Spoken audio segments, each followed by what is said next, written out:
Boa noite, irmãos, a paz do Senhor, sejam bem-vindos.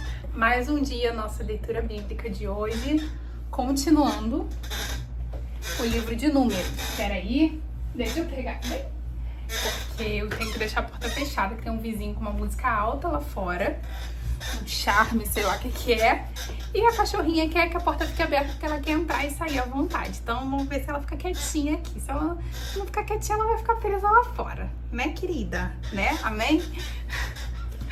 Amém, gente. Vamos orar então, né?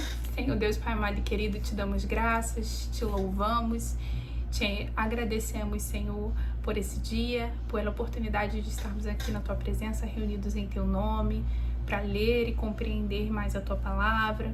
Senhor, fala conosco, Pai, através do teu Espírito Santo, nos ensina, Senhor, nos exorta e que nós tenhamos a tua palavra guardada em nossos corações. Joga por terra todo impedimento, toda limitação na nossa mente, Pai, que nos impede de ouvir a tua voz, de entender. Em nome de Jesus, nos perdoa os nossos pecados, toma esse momento em tuas mãos, cada vida aqui presente em suas mãos, Pai, que te pedimos e te agradecemos. Amém. Amém, gente. Às vezes a internet dá um probleminha, eu não tô conseguindo entrar na live na hora.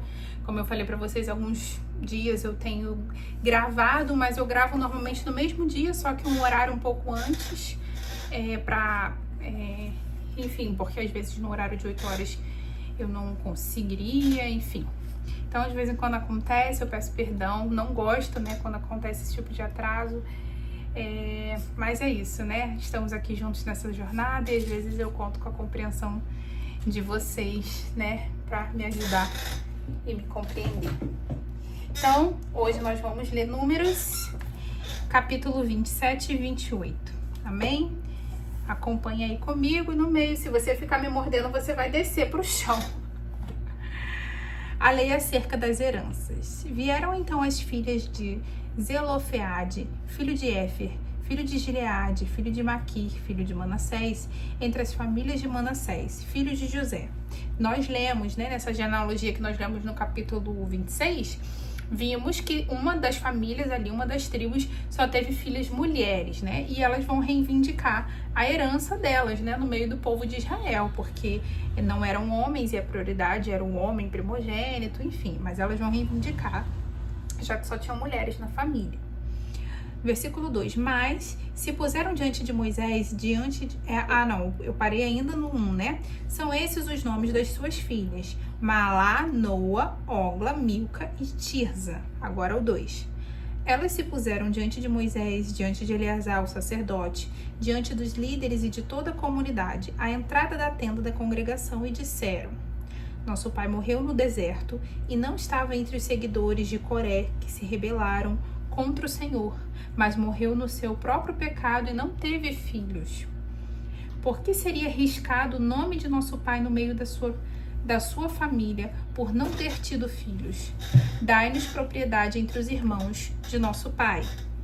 Moisés levou a causa delas perante o Senhor, e o Senhor disse a Moisés: As filhas de Zelofeade falam retamente. Certamente lhes dará propriedade como herança entre os irmãos do seu pai, e a herança do seu pai fará passar a elas.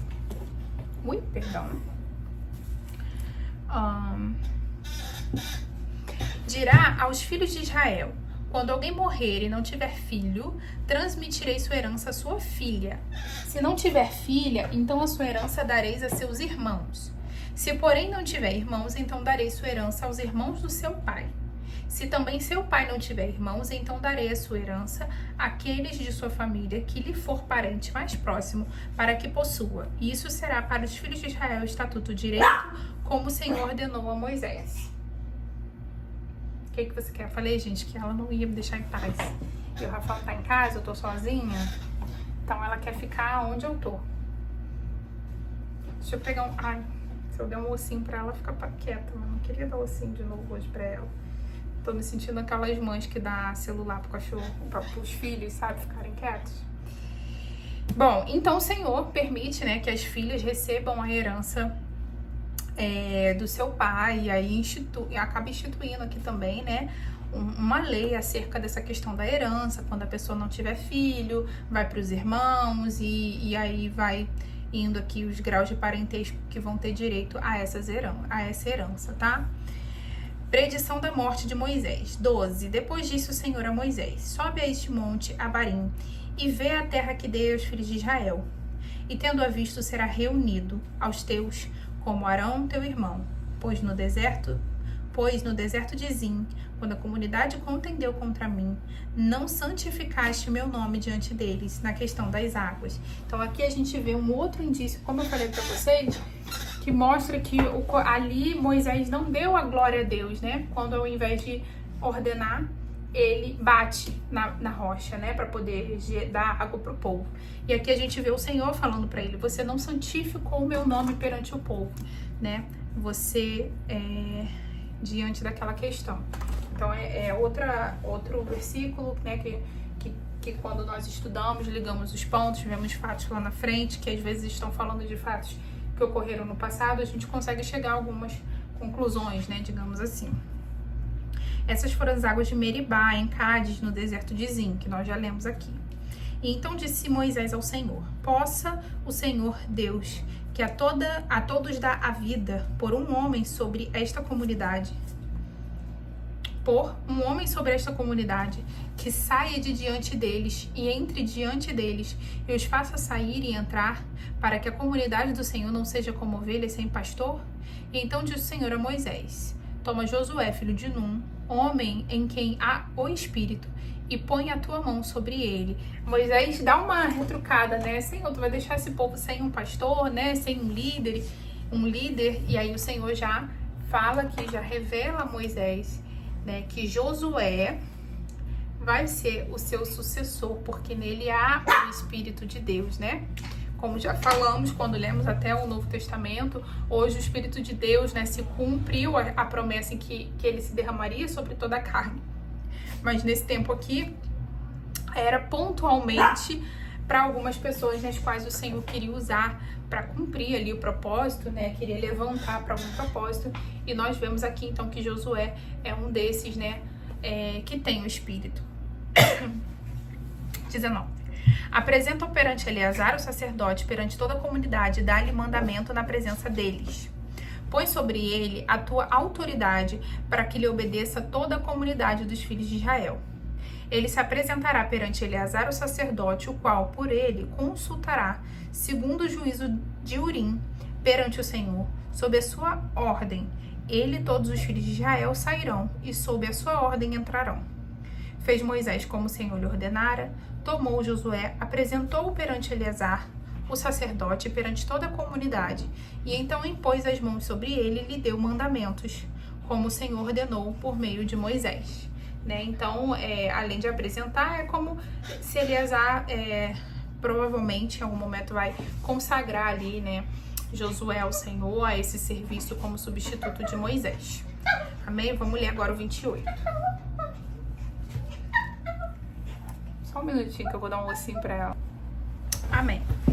Capítulo 28, então, nós vamos falar sobre ofertas diárias, né? E disse o Senhor a Moisés: ordena aos filhos de Israel e diz-lhe: cuidai de apresentar-me no tempo determinado a oferta, o meu manjar para as minhas ofertas queimadas, como cheiro suave para mim. Também lhes dirá: esta é a oferta queimada que oferecereis ao Senhor. Dia após dia, 2 cordeiros de um ano sem defeito, em contínuo holocausto. Um cordeiro sacrificará pela manhã e outro cordeiro sacrificará ao cair da tarde. Todos os dias, né? A 10ª parte de uma efa de flor de farinha em oferta de cereais amassada com a 4ª parte de um hin de azeite batido. Este é o holocausto contínuo instituído no Monte Sinai, em cheiro suave, oferta queimada ao Senhor. A sua libação será a 4ª parte de um hin para um cordeiro. No santuário oferecerá a libação de bebida forte ao Senhor. O outro cordeiro sacrificará ao cair da tarde, com a oferta de cereais da manhã e com a sua libação. o trarás em oferta queimada de cheiro suave ao Senhor. No dia de sábado, porém, oferecereis 2 cordeiros de 1 ano, sem defeito, e 2/10 de um efa de flor de farinha amassada com azeite em oferta de cereais com a sua libação. Então, no Shabá, no sábado, que era o dia do descanso, era um dia também de sacrifícios ao Senhor, né? Inclusive, um dia em que o sacrifício era dobrado ao Senhor, né? Eram 2 cordeiros ao invés de um só. Versículo 10. É o holocausto de todos os sábados, além do holocausto contínuo e a sua libação. Nos princípios dos vossos meses, oferecereis em holocausto ao Senhor 2 novilhos, 1 carneiro e 7 cordeiros de 1 ano sem defeito. 3/10 de uma efa de flor de farinha amassada com azeite em oferta de cereais para um novilho, 2/10 de um efa de flor de farinha amassada com azeite em oferta de cereais para um carneiro, e a 10ª parte de um efa de flor de farinha amassada com azeite em oferta de cereais para um cordeiro. É holocausto de cheiro suave, oferta queimada ao Senhor. As suas libações serão a metade de um hin de vinho para um novilho, a 1/3 parte de um hin para um carneiro e a 1/4 parte de um hin para um cordeiro. Este é o holocausto da lua nova de cada mês, segundo os meses do ano. Além do holocausto contínuo, trará ao Senhor um bode como oferta pelo pecado, com a sua libação. A Páscoa. Versículo 16. No primeiro mês, ao 14 dia do mês, é a Páscoa do Senhor. Aos 15 dias do mesmo mês, haverá festa por 7 dias, e se comerão pães sem fermento. No primeiro dia, haverá santa convocação. Não fareis nenhum trabalho servil. Trareis oferta queimada em holocausto ao Senhor, 2 novilhos, 1 carneiro e 7 cordeiros de 1 ano, todos eles sem defeito. A sua oferta de cereais será de flor de farinha amassada com azeite. Oferecereis 3/10 de uma efa para um novilho e 2/10 para um carneiro. Oferecereis 1/10 para cada um dos 7 cordeiros, e um bode como oferta pelos pecados, para fazer expiação por vós. Essas coisas oferecereis além do holocausto da manhã, que é o holocausto contínuo. Assim, preparareis cada dia durante 7 dias o alimento para a oferta queimada em cheiro suave ao Senhor, além do holocausto contínuo com sua oferta derramada. No 7º dia, tereis santa convocação, e nenhum trabalho servil fareis. Então, tinha ofertas específicas para serem feitas todos os dias da semana, além das ofertas, né, que já eram oferecidas, dos outros trabalhos que já eram feitos. Então, os sacerdotes, os levitas, eles sempre tinham um trabalho ali no tabernáculo, né, independente do dia da expiação, né, dos sacrifícios, das ofertas que o povo levava, eles tinham esse trabalho a ser feito, né? A presença do Senhor está ali naquele local, representa, né, o tabernáculo, o Senhor no meio do povo. Deveria haver ali sempre uma santificação, sempre sacrifício, sempre a brasa do altar devia estar queimando, né, continuamente. A festa das semanas, 26. Semelhantemente, tereis santa convocação no dia da festa dos primeiros frutos, quando oferecerdes ao Senhor oferta nova de cereais durante a festa das semanas. Nenhum trabalho servil fareis. Então, oferecereis ao Senhor por holocausto em cheiro suave 2 novilhos, 1 carneiro e 7 cordeiros de 1 ano. A sua oferta de cereais será de flor de farinha, amassada com azeite, 3/10 de uma efa para um novilho, 2/10 para um carneiro, e 1/10 para cada um dos 7 cordeiros. Um bode para fazer expiação por vós. Fareis isso além do holocausto contínuo da sua oferta de cereais e das ofertas derramadas. Os animais deverão ser sem defeito. Amém. Deixa eu ver aqui. É isso, irmãos. Então, amanhã a gente continua a ler para a gente concluir nessa semana, então, o livro de Números. Como sempre, obrigada pela companhia de vocês. Eu tô gravando esse vídeo no mesmo dia, são 6 horas da tarde, e provavelmente eu acho que eu já vou postar ele direto, não vou programar para 8 horas, pra gente não ter aquele problema do atraso. Então, se você recebeu esse link um pouco mais cedo, conseguiu ver um pouco mais cedo, ou se você tá vendo às 8, ou se você tá vendo mais tarde, eu creio que não haverá problema, né? Assim, cada um consegue acompanhar dentro do seu horário também, que fica melhor, a sua disponibilidade, né? E aí vocês vão me dizendo se fica bom assim pra vocês também, porque eu não tenho conseguido estar ao vivo aqui em vídeo todos os dias com vocês. Então, normalmente eu tô conseguindo gravar um pouco mais cedo, no mesmo dia, só que um pouco mais cedo. Mas eu também não mudo o horário da live, porque nem sempre eu consigo no mesmo horário. Enfim, então deixando às 8, se eu não conseguir pelo menos 8 horas no final do dia, eu consigo fazer então a live ao vivo se eu não conseguir gravar, enfim. Tá bom, irmãos? Obrigada pela companhia de vocês, fiquem com Deus e até amanhã, se Deus quiser.